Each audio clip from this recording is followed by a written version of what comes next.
இயேசு உங்களை நேசிக்கிறார். பிரியமானவர்களை, இந்த நாளில் ஆண்டவர் நம்மளோடு பேசும்படியாய் வேதத்தில் ஒரு வசனத்தை கூட வாசித்து அதன் வழியாய் ஆண்டவர் இந்நாளில் நம்மளோடு பேசுகிற வார்த்தைகளை பார்க்கும்படி அழைக்கப்படுகிறோம். பிரியமானவர்களே, அது நியாயாதிபதிகளின் புஸ்தகம் 8வது அதிகாரம் 27வது வசனம்.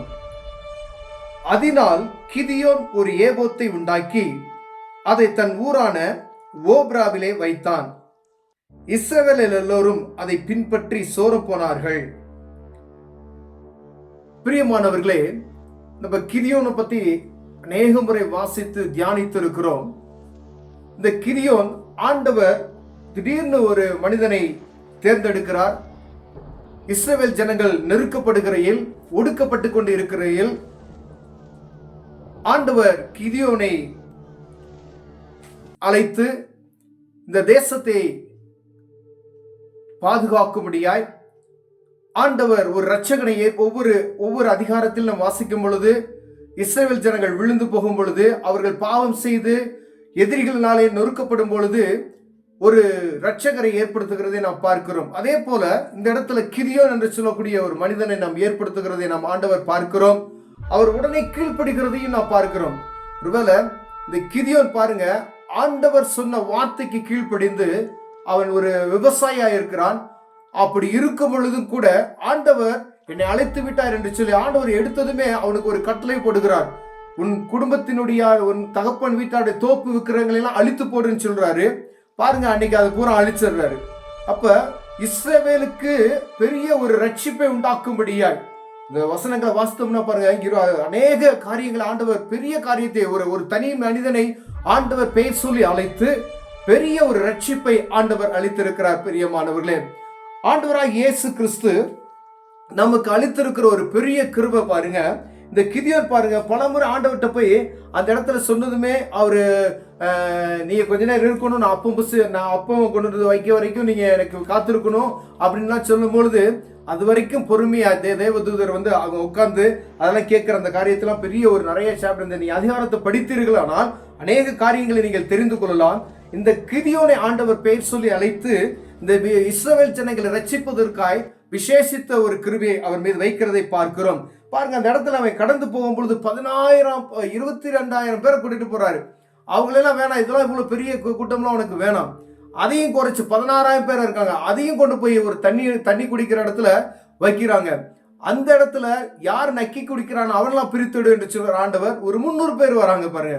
ஒரு பெரிய சேனையை அழிப்பதற்கு, லட்சக்கணக்கான சேனையை அழிப்பதற்கு வெறும் 300 பேரை ஆண்டவர் தெரிந்து கொண்டு பெரிய ஒரு ரட்சிப்பை கிதியோனுக்கு செய்கிறதை பார்க்க முடியும். இஸ்ரவேல் ஜனங்களுக்காய் இந்த கிதியோனை கொண்டு ஆண்டவர் உன்னை கொண்டு நான் செய்வேன் அப்படின்னு சொன்ன அந்த உறுதிக்காய், கொடுத்த வாக்குத்தத்தத்துக்காய் ஆண்டவர் அப்படிப்பட்டதான காரியத்தை செய்கிறதை நான் பார்க்க முடியும். பிரியமானவர்களே, கிதியோன் அப்படியே பாருங்க. கிதியோன் கேட்கிற ஆண்டவரே என்னை கொண்டு நீ ரட்சிப்பீரானால் நானே பலமுறை அவர் சோதிக்க என்னை கோபம் என் மீது மூளாது இருப்பதாக சொல்லி நான் பணியில இந்த அப்படியே ஆயிற்று. அவன் மறுநாள் காலமே எழுந்திருந்து தோலை கசக்கி அதிலிருந்து தண்ணீர், பனி நீரை ஒரு கிண்ணத்திலே நிறைய வாசித்தான். நான் இதை போடுவேன், பனி தண்ணி அது மேல படணும், அதுல தண்ணி மட்டும் இருக்கணும், மற்ற இடம்லாம் காஞ்சிருக்குன்னு சொல்றான். அடுத்த நாள் திருப்பி ஆண்டவர்கிட்ட போய், ஆண்டவரை இன்னைக்கு மற்ற இடம்லாம் தண்ணி நினைச்சிருக்கணும், இது மட்டும் இந்த நான் விரிக்கக்கூடிய அந்த ஆடை மட்டும் என்ன செய்யணும், பனி நீர் நிரம்பி இருக்கணும் அப்படின்னு சொல்றோம். அதே போல ஆண்டவர் அதெல்லாம் காமிக்கிறார். அதுக்கப்புறம் ஒரு தரிசனத்தையும் ஆண்டவர் காமி, உனக்கு இது பத்திலையா, நீ மீதியானுடைய கூட்டத்துக்குள்ள நீ போ, அப்படி போகும்போது அங்கு பேசிக்கொள்ளக்கூடிய மனிதர்களுடைய வார்த்தைகளை நீ கேட்ப, அப்போ நீ புரிந்து கொள்வேன்னு சொல்றாரு. அப்போ அப்படி போகும்பொழுதுதான் மற்றொருவன் ஒரு சொப்பனத்தை சொன்னான். அதாவது, இதோ ஒரு சொப்பனத்தை கண்டேன், சுட்டிருந்த ஒரு வார்கோதுமை அப்பம் மீதியானரின் பாளையத்திலிருந்து உருண்டு வந்து அது கூடாரம் மட்டும் வந்த பொழுது அது விழுந்து தள்ளி கவிழ்த்து போட்டது, கூடாரம் விழுந்து கிடந்தது என்றான். இப்படி ஆண்டவர் அவனுக்கு அந்த தேசத்தை ஒப்பு கொடுக்க, அந்த ஜனங்களை ஒப்பு கொடுப்பதற்காய் பல முறை அவருக்கு உறுதிப்படுத்துகிறதை நாம் பார்க்க முடிகிறது. பிரியமானவர்களே, உறுதிப்படுத்துகிறது மாத்திரமல்ல, பெரிய ஜனக்கூட்டம். அடுத்து நம்ம அதிகாரத்துல நம்ம வாசித்தோம் அப்படின்னு சொன்னீங்கன்னா, பெரிய ஜனக்கூட்டங்கள் அநேகம் பேரை அவர் அந்த இடத்துல அழித்து போடுகிறதை பார்க்க முடிகிறது. நிறைய கிராமங்கள், லட்சக்கணக்கான ஜனங்களுக்கு முன்பதாய் அவர் வெறும் 300 பேரை மாத்திரம் வைத்து அவர்களை சங்கரிக்கிறதை நாம் பார்க்க முடிகிறது. பிரியமானவர்களே, ஆண்டவர் ஒரு மனிதனை அழைத்தார். அவரை கொண்டு ஆண்டவர் செய்யற காரியம் பெரிதா இருக்கும். பெரியமான ஒருவேளை ஆண்டவர் அழைக்காதபடிக்கு நாம ஒரு காரியத்தை எடுத்து செய்தோம் வச்சுக்கோங்க. ஒரு ஆண்டவர் ஒரு காரியத்தை நம்ம செய்ய சொல்லாம அதை செஞ்சோம்னா அதுல வெற்றி இருக்காது. பாருங்களேன், ஆண்டவர் ஒரு காரியத்தை நமக்கு சொல்லும் பொழுது அது 100% வெற்றியை கொடுக்கும். ஆனால் அது நம்ம கவனம் உள்ளவராய் இந்த நாள்ல இருக்கும்படியா ஆண்டவர் அழைக்கிறார். பிரியமானவர்களே, இந்த கிதியோன் பாருங்க, ஆண்டவர் ஒரு பெரிய ரட்சிப்பை உண்டாக்கினார். அந்த பிரமிதத்தின் நிமித்தமாய் அவன் என்ன செய்யறான் பாருங்களேன், அந்த கடைசி பிறைச்சிந்தாக்களையும் அந்த இஸ்ரவேல் ஜனங்கள் சந்தோஷமாய் கொடுப்போம் என்று சொல்லி, பின்பு கிதியோன் அவர்களை நோக்கி, உங்களிடத்தில் ஒரு காரியத்தை கேட்கிறேன், நீங்கள் அவரவர் கொள்ளையிட்ட கடுக்கன்களை என்னிடத்தில் கொண்டு வாருங்கள் என்றான். அவர்கள் இஸ்மவேலராய் இருந்தபடினா அவரிடத்தில் பொன் கடுக்கங்கள் இருந்தது. இஸ்ரவேல் சந்தோஷமாய் கொடுப்போம் என்று சொல்லி ஒரு வஸ்திரத்தை விரித்து அவர்கள் கொள்ளையிட்ட கடுக்கங்களை அதில் போட்டார்கள். பிறைச்சிந்தாக்களும் ஆரங்களும் மீதியான ராஜாக்கள் போத்து கொண்டிருந்த தாம்பரங்களும் அவருடைய ஒட்டங்களின் கழுத்துகளில் இருந்த சரப்பணிகளும் அல்லாமல் அவன் கேட்டு வாங்கின பொன் கடுக்கங்களின் நிறை 1700 பொன் சேக்கலா நிறைய இருந்தது. அதனால என்னாச்சுன்னா கிதியோன் ஒரு ஏபோத்தை உண்டாக்குகிறார். பாருங்க, ஆண்டவருடைய வார்த்தைகளை இருதயத்துல பதித்துக் கொள்ளவர்களா இல்லாதபடிக்கு அவன் என்ன ஒரு நினைவிடத்தை உண்டாக்குகிறது நாம் பார்க்க முடிகிறது. பிரியமானவர்களே, அநேக நேரத்துல நாமும் வாய் தவறி பலவிதமான காரியங்களை நாம் செய்கிறது நாம் அறிந்திருக்கிறோம். ஆண்டவர் ஒரு காரியத்தை செய்வார் அற்புதமாய். நம்ம அநேக நேரத்துல நான் உபவாசித்து ஜெபம் பண்ற ஆண்டவரே, ஒரு காரியத்தை நான் செய்கிற ஆண்டவரேன்னு சொல்லி வாக்கு கொடுத்துட்டு அதே நமக்கு கண்ணியாய் மாறிவிடக்கூடிய சூழ்நிலைகள் உண்டாயிரும். பிரியமானவர்களே, ஒரு உதாரணத்துக்கு எடுத்தீங்கன்னு வச்சுக்கோங்களேன், ஆண்டவரே நான் இப்படிப்பட்ட ஒரு காணிக்க ஒரு ஊழியத்தை நான் தாங்குவேன் அப்படின்னு சொல்லி ஒரு பொருத்தனை பண்ணி கொள்ளுவோம். ஆண்டவர் அந்த காரியத்தை அற்புதமா செய்து விடுவார். அதற்கு பின்பதை அதை என்ன செஞ்சிருவாங்க கேட்டீங்கன்னா மறந்து போய் விடுவோம். அப்படி மறந்து போகிற நேரத்துல அந்த காரியமே நமக்கு என்ன ஆயிடுது, கண்ணியாய் மாறி விடுகிறது. பிரியமானவர்களே, இந்த இஸ்ரவேல் ஜனங்களுக்குள்ள இப்படிப்பட்டதான காரியம் கிதியோன் நிமித்தமாவே உருவாகிறது. பாருங்க, அதனால் கிதியோன் ஒரு ஏபோத்தை உண்டாக்கி அதை தன் ஊரான ஓப்ராவில வைத்தான். இஸ்ரவேல் எல்லாரும் அதை பின்பற்றி சோரம் போனார்கள். அது கிதியோனுக்கும் அவன் வீட்டாருக்கும் கண்ணியாயிற்று. பாருங்க, விழுந்து போவதற்கு நாம் செய்கிற காரியமே கண்ணியா இருக்கிறது என்று ஆண்டவர் இந்த நாள் நம்மளோடு பேசிக் கொண்டிருக்கிறார். பிரியமானவர்களே, ஏதோ ஒரு அற்புதத்தை நீங்கள் காண்கிறீர்கள், அது நிமித்தமாய் பிரமித்து போய் ஆண்டவர் சமூகத்துக்காக நீங்க ஏதாவது ஒரு அற்புதத்தை நம்ம ஏதாவது ஆண்டவருக்கு செய்ய வேண்டும் என்று சொல்லி ஒரு அடையாளமான ஒரு காரியத்தை செய்து அதை பின்பற்றி சோரமாய் போறக்கூடிய காரியங்களை நாம் அறிந்திருக்கிறோம். அநேக காரியங்கள் இந்த மாதிரி பாருங்க, இஸ்ரவேல் ஜனங்கள் ஒரு இடத்துல கொள்ளிவாய் சர்ப்பங்களின் நிமித்தமாய் பாதிக்கப்படுவார்கள். அப்ப ஆண்டவர் சொல்றாரு, நீ இந்த கொள்ளிவாய் சர்ப்பத்தை போல ஒரு உருவத்தை செய்து வை, அந்த உருவத்தை பார்த்தவங்க என்ன செஞ்சிருவாங்க, சுகமாயிருவாங்க அப்படின்னு. இந்த கொள்ளிவாய் சர்ப்பம் இந்த நாள் வரைக்கும் என்ன செய்து ஜனங்களை போட்டு பாடாப்படுத்தி கொண்டு இருப்பதை நாம் ஒவ்வொரு நாளும் பார்க்கிறோம். பிரியமானவர்களே, அதே போல இந்த மனிதன் ஏபோத்தை செய்து வைத்தான். இந்த ஏபோத்தின் நிமித்தமாயே அவர்கள் சோரம் போய் ஆண்டவரை மறந்து, ஆண்டவருடைய வார்த்தையை மறந்து, ஆண்டவர் செய்த அற்புதத்தை மறந்து, ஆண்டவர் வழிநடத்தி வந்த காரியங்களை மறந்து என்ன செஞ்சிருச்சு, கடைசியில் இந்த ஏபோத்து இவர்கள் செய்து வைத்து இவங்க குடும்பத்துக்கு என்ன ஆயிடுச்சு, கண்ணி ஆயிடுச்சு. இவங்களுடைய சுத்தமாய் கிதியோனுடைய குடும்பத்தையே இஸ்ரவேல் ஜனங்கள் மறந்து போகத்தக்கதான ஒரு காரியம் நடக்கிறது. பிரியமானவர்களே, ஒரு ஆண்டவர் உங்களோடு என்னோடு பேசிக் கொண்டிருக்கிறார். ஆண்டவர் உங்களை அழைப்பாரானால், ஆண்டவர் உங்கள் சமூகத்துல ஒரு வார்த்தை சொல்லுவார், கீழ்ப்படுகிற இருதயம் உள்ளவாய், கிதியோனை போல கீழ்ப்படுகிற இருதயம் உள்ளவர்களாய் இருக்க வேண்டும். கிதியோனை ஏன் ஆண்டவர் அப்படி அழைத்தார் என்பதை நமக்கு அறிந்திருக்கிறோம். அதே போல உங்களை அழைத்தார்ந்தால் கிதியோனுக்கு செய்த ஆண்டவர், கிதியோன் கீழ்ப்படிந்தது நிமித்தமாய் அவனுக்கு செய்த அற்புதங்களை நாம் வாசிக்க முடியும். பிரியமானவர்களே, இந்த கிதியோனுக்குள்ள இருந்த குணநலம் நமக்குள்ள இருக்கும். ஆண்டவர் பெரிய காரியங்கள் நம்மளை கொண்டு செய்வார். ஒருவேளை கிதியோன் கீழ்ப்படிந்தது போல அந்த காரியங்கள் எல்லாம் கீழ்ப்படிந்து பெரிய காரியங்களை செய்வதற்கு ஆண்டவர் நம்மளை வழிகளை வாசல்களையும் நமக்கு திறந்து கொடுப்பார். பிரியமானவர்களே, ஒருவேளை கிதியோனை போல ஒரு காரியத்தை பிரமித்து ஒரு அடையாளமான காரியங்களை செய்து வைத்து அதுவே நமக்கு கண்ணியாய் மாறிவிடுகிற ஒரு காரியத்தை நாம் செய்யாது இருக்க முடியாமல் எச்சரிக்கிறார். பிரியமானவரே, கிதியோனை போல கீழ்ப்படியணும், கிதியோனை போல ஆண்டவருடைய காரியத்துக்காய் வைராக்கியம் கொள்ளணும். கிதியோன் இஸ்ரவேல் ஜனங்களுக்கு அவன் எடுத்த எல்லா முயற்சியில் 100% பலன் கொடுத்தார். அப்படி செய்திருந்தும் ஆனா கடைசியில் அவன் செய்த ஒரு காரியத்தின் நிமித்தமாய் இந்த ஜனங்கள் சோரமாய் விழுந்து போகிற காரியங்களை நாம் பார்க்க முடிகிறது. பிரியமானவர்களே, ஒருவேளை உங்களோடு என்னோட ஆண்டவர் பேசுகிறார். அநேக அற்புதங்களை ஆண்டவர் சமூகத்திலிருந்து நாம் பெற்றுக்கொள்கிறோம். அப்படி பெற்றுக்கொண்டு விட்டு ஆண்டவர் செய்த அற்புதத்திற்காய், ஆண்டவரிடம் நாம் பெற்ற அதிசயங்களுக்காய் ஏதாவது செய்ய வேண்டும் என்று சொல்லி நம்மாயினாலே அந்த காரியத்தை சொல்லி நாம் கண்ணிகளை உண்டாக்கி விடாதபடிக்கு எச்சரிக்கையா இருக்கும்படி உங்களோடு என்னோடு பேசுகிறார். பிரியமானவர்களே, ஆண்டவர் நம்மளோடு பேசுகிறதுக்காய் கர்த்தரை ஸ்தோத்திரிப்போம். கண்களை மூடி ஜெபம் செய்வோம். அன்பின் தகப்பனே, ஆண்டவரே, உமது வார்த்தைக்கு கிதியோனை போல கீழ்ப்படுகிற இருதயத்தை எங்களுக்கு தாங்க ஆண்டவரே. ஆனா கிதியோனை போல ஏதோ ஒரு பிரமித்து போய் நாங்கள் ஒரு காரியத்தை செய்து அது எங்களுக்கு கண்ணியாய் மாறிவிடாதபடி எங்களை பாதுகாத்துக் கொள்ளுங்க. இயேசுவின் நாமத்தில் பிதாவே, ஆமென்.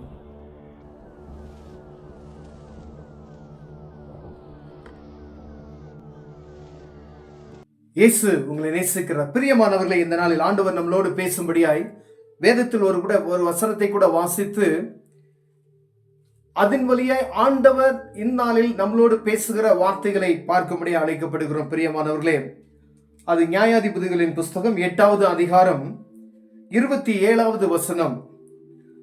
அதனால் கிதியோன் ஒரு ஏபோத்தை உண்டாக்கி அதை தன் ஊரான ஓப்ராவிலே வைத்தான். இஸ்ரவேலர் எல்லோரும் அதை பின்பற்றி சோரம் போனார்கள். பிரியமானவர்களே, நம்ம கிதியோனை பத்தி அநேக முறை வாசித்து தியானித்து இருக்கிறோம். இந்த கிதியோன், ஆண்டவர் திடீர்னு ஒரு மனிதனை தேர்ந்தெடுக்கிறார்.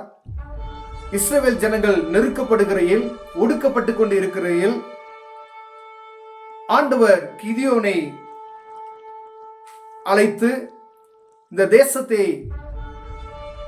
பாதுகாக்கும்படியாய் ஆண்டவர் ஒரு இரட்சகனை ஒவ்வொரு அதிகாரத்தில் நாம் வாசிக்கும் பொழுது இஸ்ரவேல் ஜனங்கள் விழுந்து போகும் பொழுது, அவர்கள் பாவம் செய்து எதிரிகளினாலே நொறுக்கப்படும் பொழுது ஒரு இரட்சகரை ஏற்படுத்துகிறதை நாம் பார்க்கிறோம். அதே போல இந்த இடத்துல கிதியோன் என்று சொல்லக்கூடிய ஒரு மனிதனை நாம் ஏற்படுத்துகிறதை நாம் ஆண்டவர் பார்க்கிறோம். அவர் உடனே கீழ்ப்படுகிறதையும் நாம் பார்க்கிறோம். ஒருவேளை இந்த கிதியோன் பாருங்க, ஆண்டவர் சொன்ன வார்த்தைக்கு கீழ்ப்படிந்து அவன் ஒரு விவசாயியா இருக்கிறான். அப்படி இருக்கும் பொழுதும் கூட ஆண்டவர் என்னை அழைத்து விட்டார் என்று சொல்லி ஆண்டவர் எடுத்ததுமே அவனுக்கு ஒரு கட்டளை போடுகிறார். உன் குடும்பத்தினுடைய, உன் தகப்பன் வீட்டாருடைய தோப்பு விக்கிரங்களை எல்லாம் அழித்து போடுன்னு சொல்றாரு. பாருங்க, அன்னைக்கு அதை பூரா அழிச்சிடுறாரு.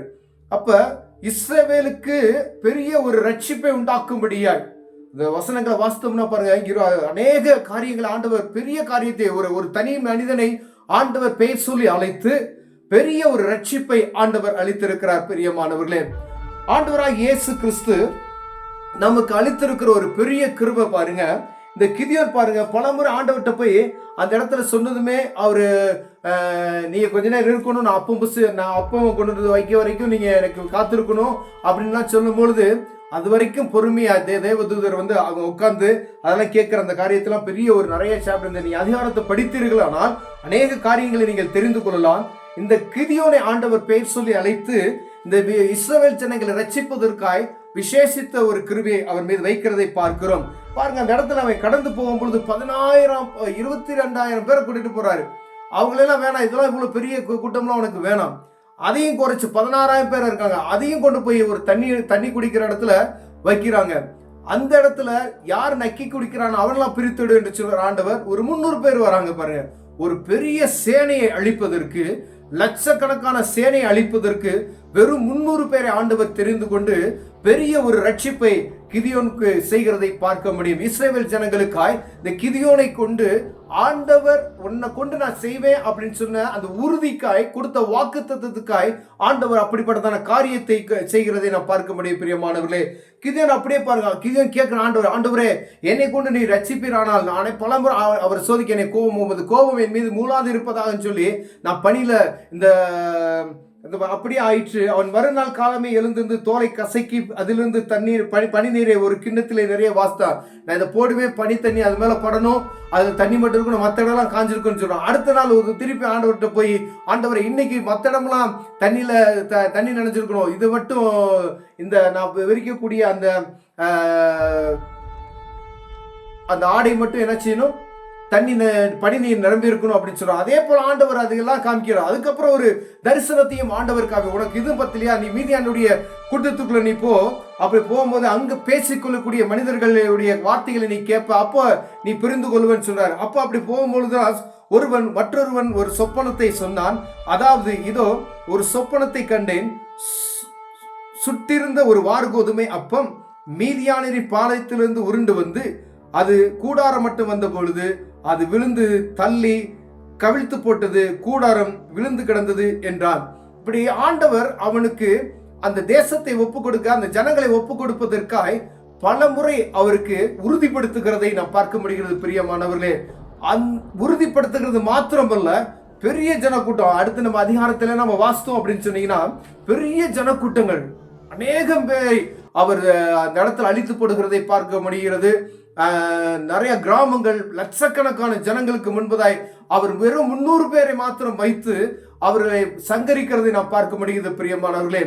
ஆண்டவர் ஒரு மனிதனை அழைத்தார், அவரை கொண்டு ஆண்டவர் செய்யற காரியம் பெரிதா இருக்கும் பிரியமான. ஒருவேளை ஆண்டவர் அழைக்காதபடிக்கு நாம ஒரு காரியத்தை எடுத்து செய்தோம் வச்சுக்கோங்க. ஒரு ஆண்டவர் ஒரு காரியத்தை நம்ம செய்ய சொல்லாம அதை செஞ்சோம்னா அதுல வெற்றி இருக்காது பாருங்களேன்.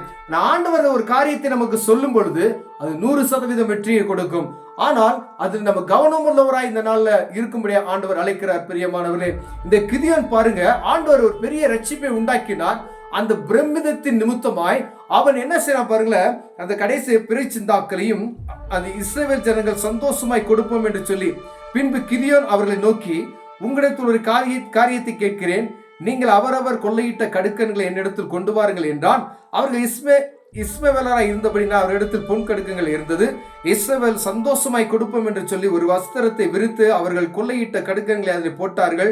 பிறைச்சிந்தாக்களும் ஆரங்களும் மீதியான ராஜாக்கள் போத்து கொண்டிருந்த தாம்பரங்களும் அவருடைய ஒட்டங்களின் கழுத்துகளில் இருந்த சரப்பணிகளும் அல்லாமல் அவன் கேட்டு வாங்கின பொன் கடுக்கங்களின் நிறை 1700 பொன் சேக்கலா நிறைய இருந்தது. அதனால என்னாச்சுன்னா கிதியோன் ஒரு ஏபோத்தை உண்டாக்குகிறார். பாருங்க, ஆண்டவருடைய வார்த்தைகளை இருதயத்தில் பதித்துக் கொள்ளவர்களாக இல்லாதபடிக்கு அவன் நினைச்ச ஒரு நினைவிடத்தை உண்டாக்குகிறது நாம் பார்க்க முடிகிறது பிரியமானவர்களே. அநேக நேரத்தில் நாமும் வாய் தவறி பலவிதமான காரியங்களை நாம் செய்கிறது நாம் அறிந்திருக்கிறோம். ஆண்டவர் ஒரு காரியத்தை செய்வார் அற்புதமாய். நம்ம அநேக நேரத்தில் நான் உபவாசித்து ஜெபம் பண்ற ஆண்டவரே, ஒரு காரியத்தை நான் செய்கிற ஆண்டவரேன்னு சொல்லி வாக்கு கொடுத்துட்டு அதே நமக்கு கண்ணியாய் மாறிவிடக்கூடிய சூழ்நிலைகள் உண்டாயிரும் பிரியமானவர்களே. ஒரு உதாரணத்துக்கு எடுத்தீங்கன்னு வச்சுக்கோங்களேன், ஆண்டவரே நான் இப்படிப்பட்ட ஒரு காணிக்க ஒரு ஊழியத்தை நான் தாங்குவேன் அப்படின்னு சொல்லி ஒரு பொருத்தனை பண்ணி கொள்ளுவோம். ஆண்டவர் அந்த காரியத்தை அற்புதமா செய்து விடுவார். அதற்கு பின்பதை அதை என்ன செஞ்சிருவாங்க கேட்டீங்கன்னா மறந்து போய் விடுவோம். அப்படி மறந்து போகிற நேரத்தில் அந்த காரியமே நமக்கு என்ன ஆயிடுது, கண்ணியாய் மாறி விடுகிறது பிரியமானவர்களே. இந்த இஸ்ரவேல் ஜனங்களுக்குள்ள இப்படிப்பட்டதான காரியம் கிதியோன் நிமித்தமாவே உருவாகிறது பாருங்க. அதனால் கிதியோன் ஒரு ஏபோத்தை உண்டாக்கி அதை தன் ஊரான ஓப்ராவில வைத்தான். இஸ்ரவேல் எல்லாரும் அதை பின்பற்றி சோரம் போனார்கள். அது கிதியோனுக்கும் அவன் வீட்டாருக்கும் கண்ணியாயிற்று.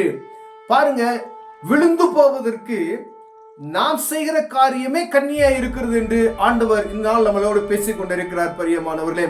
ஏதோ ஒரு அற்புதத்தை நீங்கள் காண்கிறீர்கள், அது நிமித்தமாய் பிரமித்து போய் ஆண்டவர் சமூகத்துக்காக நீங்க ஏதாவது ஒரு அற்புதத்தை நம்ம ஏதாவது ஆண்டவருக்கு செய்ய வேண்டும் என்று சொல்லி ஒரு அடையாளமான ஒரு காரியத்தை செய்து அதை பின்பற்றி சோரமாய் போறக்கூடிய காரியங்களை நாம் அறிந்திருக்கிறோம். அநேக காரியங்கள் இந்த மாதிரி பாருங்க, இஸ்ரவேல் ஜனங்கள் ஒரு இடத்துல கொல்லிவாய் சர்ப்பங்களின் நிமித்தமாய் பாதிக்கப்படுவார்கள். அப்ப ஆண்டவர் சொல்றாரு, நீ இந்த கொல்லிவாய் சர்ப்பத்தை போல ஒரு உருவத்தை செய்து வை, அந்த உருவத்தை பார்த்தவர்கள் என்ன செஞ்சிருவாங்க, சுகமாயிருவாங்க அப்படின்னு.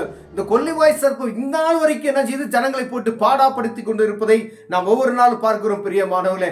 அதே போல இந்த மனிதன் ஏபோத்தை செய்து வைத்தான். இந்த ஏபோத்தின் நிமித்தமாயே அவர்கள் சோரம் போய் ஆண்டவரை மறந்து, ஆண்டவருடைய வார்த்தையை மறந்து, ஆண்டவர் செய்த அற்புதத்தை மறந்து, ஆண்டவர் வழிநடத்தி வந்த காரியங்களை மறந்து என்ன செஞ்சிருச்சு, கடைசியில் இந்த ஏபோத்து இவர்கள் செய்து வைத்து இவங்க குடும்பத்துக்கு என்ன ஆயிடுச்சு, கண்ணி ஆயிடுச்சு. இவங்களுடைய சுத்தமாய் கிதியோனுடைய குடும்பத்தையே இஸ்ரவேல் ஜனங்கள் மறந்து போகத்தக்கதான ஒரு காரியம் நடக்கிறது பிரியமானவர்களே. ஒரு ஆண்டவர் உங்களோடு என்னோடு பேசிக் கொண்டிருக்கிறார். ஆண்டவர் உங்களை அழைப்பாரானால், ஆண்டவர் உங்கள் சமூகத்துல ஒரு வார்த்தை சொல்லுவார், அதை கீழ்ப்படுகிற இருதயம் உள்ளவாய், கிதியோனை போல கீழ்ப்படுகிற இருதயம் உள்ளவர்களாய் இருக்க வேண்டும். கிதியோனை ஏன் ஆண்டவர் அப்படி அழைத்தார் என்பதை நமக்கு அறிந்திருக்கிறோம். அதே போல உங்களை அழைத்தார்ந்தால் கிதியோனுக்கு செய்த ஆண்டவர், கிதியோன் கீழ்ப்படிந்தது நிமித்தமாய் அவனுக்கு செய்த அற்புதங்களை நாம் வாசிக்க முடியும் பிரியமானவர்களே. இந்த கிதியோனுக்குள்ள இருந்த குணநலம் நமக்குள்ள இருக்கும். ஆண்டவர் பெரிய காரியங்கள் நம்மளை கொண்டு செய்வார். ஒருவேளை கிதியோன் கீழ்ப்படிந்தது போல அந்த காரியங்கள் எல்லாம் கீழ்ப்படிந்து பெரிய காரியங்களை செய்வதற்கு ஆண்டவர் நம்மளை வழிகளை வாசல்களை நமக்கு திறந்து கொடுப்பார் பிரியமானவர்களே. ஒருவேளை கிதியோனை போல ஒரு காரியத்தை பிரமித்து ஒரு ஒரு அடையாளமான காரியங்களை செய்து வைத்து அதுவே நமக்கு கண்ணியாய் மாறிவிடுகிற ஒரு காரியத்தை நாம் செய்யாது இருக்க முடியாம எச்சரிக்கிறார். பிரியமானவரே, கிதியோன் போல கீழ்ப்படியணும், கிதியோனை போல ஆண்டவருடைய காரியத்துக்காய் வைராக்கியம் கொள்ளணும். கிதியோன் இஸ்ரவேல் ஜனங்களுக்கு அவன் எடுத்த எல்லா முயற்சியில் 100% பலன் கொடுத்தார். அப்படி செய்திருந்தும் ஆனா கடைசியில் அவன் செய்த ஒரு காரியத்தின் நிமித்தமாய் இந்த ஜனங்கள் சோரமாய் விழுந்து போகிற காரியங்களை நாம் பார்க்க முடிகிறது. பிரியமானவர்களே, ஒருவேளை உங்களோடு என்னோட ஆண்டவர் பேசுகிறார். அநேக அற்புதங்களை ஆண்டவர் சமூகத்திலிருந்து நாம் பெற்றுக்கொள்கிறோம். அப்படி பெற்றுக்கொண்டு விட்டு ஆண்டவர் செய்த அற்புதத்திற்காய், ஆண்டவரிடம் நாம் பெற்ற அதிசயங்களுக்காய் ஏதாவது செய்ய வேண்டும் என்று சொல்லி நம்மாயினாலே அந்த காரியத்தை சொல்லி நாம் கண்ணிகளை உண்டாக்கி விடாதபடிக்கு எச்சரிக்கையா இருக்கும்படி உங்களோடும் என்னோடு பேசுகிறார். பிரியமானவர்களே, ஆண்டவர் நம்மளோடு பேசுறதுக்காய் கர்த்தரை ஸ்தோத்திரிப்போம். கண்களை மூடி ஜெபம் செய்வோம். அன்பின் தகப்பனே, ஆண்டவரே, உமது வார்த்தைக்கு கிதியோனை போல கீழ்ப்படுகிற இருதயத்தை எங்களுக்கு தாங்க ஆண்டவரே. ஆனா கிதியோனை போல ஏதோ ஒரு பிரமித்து போய் நாங்கள் ஒரு காரியத்தை செய்து அது எங்களுக்கு கண்ணியாய் மாறிவிடாதபடி எங்களை பாதுகாத்துக் கொள்ளுங்க. இயேசுவின் நாமத்தில் பிதாவே, ஆமென்.